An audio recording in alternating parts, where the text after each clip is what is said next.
Shalom buat kamu semuanya yang dengarkan rekaman ini. Puji Tuhan, saya menyapa semua members GCC Kebonrejo, semua members Yotova, semua anak-anak rohani saya dimanapun berada, dan semua yang kebetulan mendengarkan rekaman ini. Selamat Hari Raya Paskah, Happy Passover buat kita semuanya. Dan saya percaya biarlah kebangkitan Tuhan Yesus membawa kehidupan dalam setiap kehidupan kita, membuat kita menjadi damai sejahtera, sukacita, dan membawa pengharapan bagi kita semuanya. Tahun ini adalah tahun 2020. Kalau kita mau baca itu berkat ada tulisannya yaitu Zozo kalau mau dibaca. Jadi Zozo itu adalah bahasa Ibrani yang artinya adalah keselamatan. Walaupun banyak orang bilang tahun 2020 adalah tahun yang susah, tahun yang sulit, bahkan kita sekarang masuk dalam masa pandemi virus COVID-19, tapi biarlah kita mau tetap percaya bahwa Bapa akan mengingatkan setiap kita pada tahun ini, yaitu Zozo, yaitu tahun keselamatan. Zozo bukan hanya berbicara tentang keselamatan. Arti Zozo yang sesungguhnya adalah disembuhkan, dijadikan sehat, dibuat utuh kembali, diselamatkan dari hari penghakiman, ditolong dari bahaya atau kehancuran. Jadi itu artinya Zozo, bukan hanya keselamatan tapi disembuhkan, kemudian kita dijadikan sehat, dibuat utuh kembali, diselamatkan dari hari penghakiman, ditolong dari bahaya atau kehancuran. Maka kita percaya saat ini kita semua juga akan ditolong, dilindungi, dijagai, diproteksi dari bahaya, dari kehancuran, dari pandemi virus COVID-19. Saya berdoa bagi members GCC Kebonrejo, members Yotova, dan semua anak-anak rohani saya dan semua yang mendengarkan rekaman ini, biarlah kita semua dijagai, dilindungi, diproteksi oleh darah Yesus yang berkuasa, dan kita semuanya diberkati. Amin. Kita buka dalam Keluaran pasal yang ke-12, ayat yang ke-21 sampai yang ke-28. Awal kata Paskah muncul dari ayat ini. Keluaran pasal yang ke-12, kita harusnya ayat yang pertama sampai 28, kita hanya baca ayat 21 sampai yang ke-28.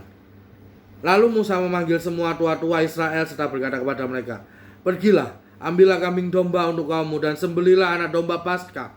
Kemudian kamu harus mengambil seikat hisop dan mencelupkannya dalam darah yang ada dalam sebuah pasu. Dan darah itu harus kamu sapukan pada ambang atas dan pada kedua tiang pintu. Seorang pun dari kamu tidak boleh keluar pintu rumahnya sampai pagi. Dan Tuhan akan menjalani Mesir untuk menulahinya. Apabila ia melihat darah pada ambang atas dan pada kedua tiang pintu itu, maka Tuhan akan melewati pintu itu dan tidak membiarkan pemusnah masuk ke dalam rumahmu untuk menulahi. Kamu harus memegang ini sebagai ketetapan sampai selama-lamanya bagimu dan bagi anak-anakmu.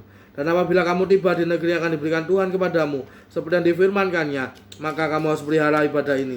Dan apabila anak-anakmu berkata kepadamu, apakah artinya ibadahmu ini? Maka haruslah kamu berkata, itulah korban Paskah bagi Tuhan yang melewati rumah-rumah orang Israel di Mesir ketika ia menulahi orang Mesir, tetapi menyelamatkan rumah-rumah kita. Lalu berlututlah bangsa itu dan sujud menyembah. Pergilah orang Israel lalu berbuat demikian seperti yang diperintahkan Tuhan kepada Musa dan Harun. Demikianlah diperbuatlah mereka. Apa itu Paskah? Paskah adalah kebangkitan Yesus Kristus. Kalau dalam bahasa Ibrani memakai kata Pesak, berasal dari kata kerja yang artinya melewatkan dengan makna menyelamatkan.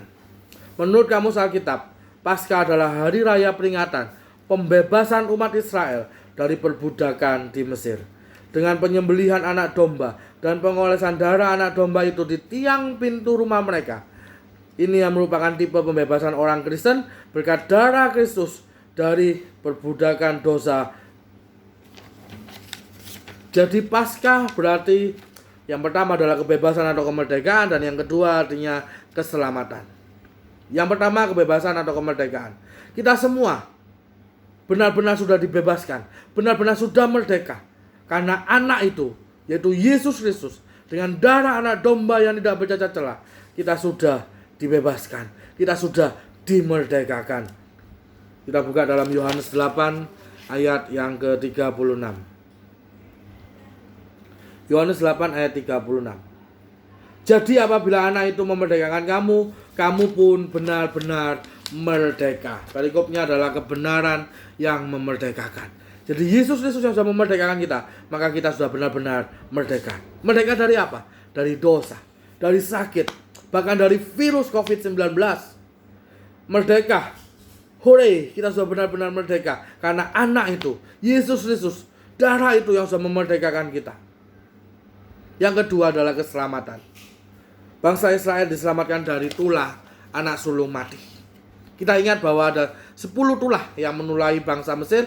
Ketika bangsa Israel keluar dari Mesir, ada 10 tulah yang diberikan pada Tuhan untuk melewati untuk menulahi bangsa Mesir. Dan tulah yang terakhir adalah anak sulung mati. Anak sulung mati adalah gambaran Yesus harus mati sebagai anak sulung, harus mati menanggung dosa dunia. Di dalam ayat yang ke-22 di dalam Keluaran 12 ayat yang ke-22, kemudian kamu harus mengambil seikat hisop dan mencelupkannya dalam darah yang ada dalam sebuah pasu, dan darah itu kamu harus sapukan pada ambang atas dan pada kedua tiang pintu. Seorang pun dari kamu tidak boleh keluar pintu rumahnya sampai pagi. Jadi bangsa Israel disuruh mengoleskan, memberi tanda darah domba di pintu.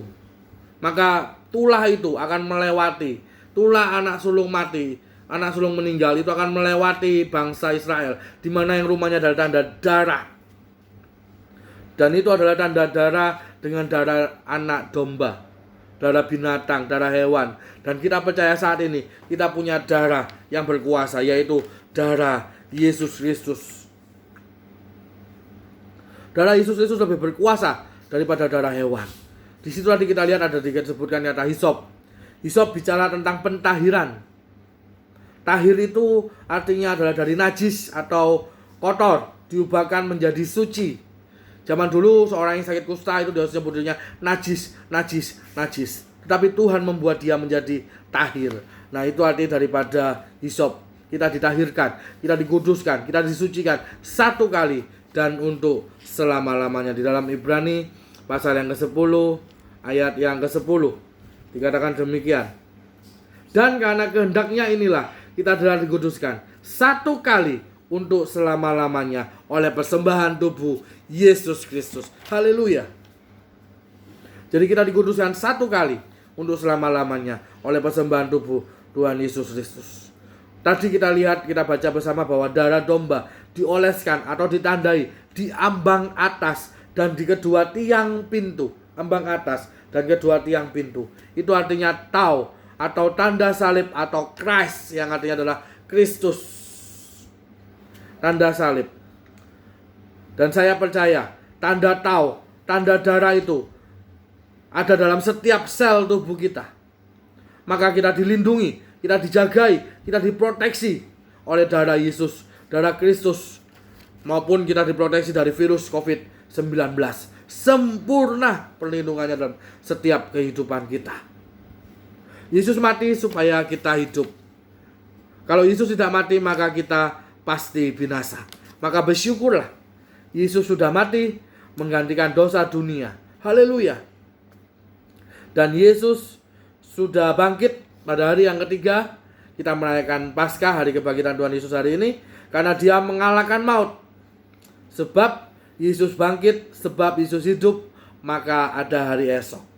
Sebab dia hidup, ada hari esok. Sebab Kristus hidup, maka ada hari esok. Sebab Kristus hidup, maka ada pengharapan bagi kita semuanya. Dan saat ini kita juga punya pengharapan. Saat ini saya berdoa, kita semua dilindungi dari COVID-19, dan COVID-19 akan segera selesai sempurna, dan semua krisis ekonomi khususnya di Indonesia kembali dipulihkan karena kuasa Yesus yang lebih besar, kuasa Yesus yang lebih sempurna, kuasa Yesus yang kekal dalam setiap kehidupan kita.